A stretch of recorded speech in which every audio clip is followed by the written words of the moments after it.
बांबू उंची भरपूर वाढलेली आहे. त्याचे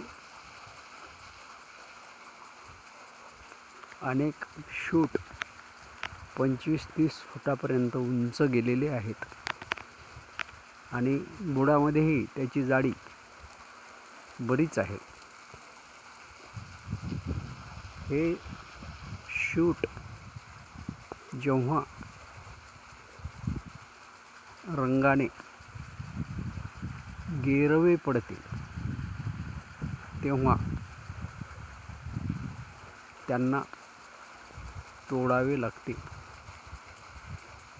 जवळपास बांबू लावून 4 वर्षे झालेली आहेत.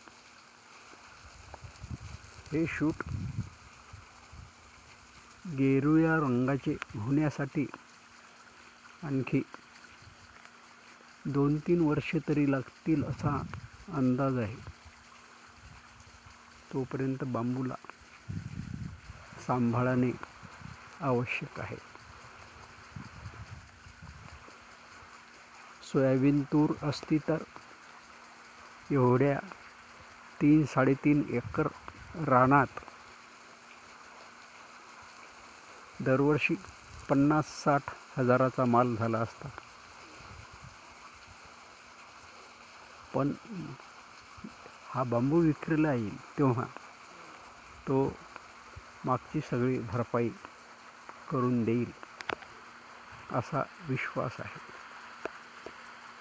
त्यामुळे बघूया, वाट पाहण्याशिवाय काय करता येईल.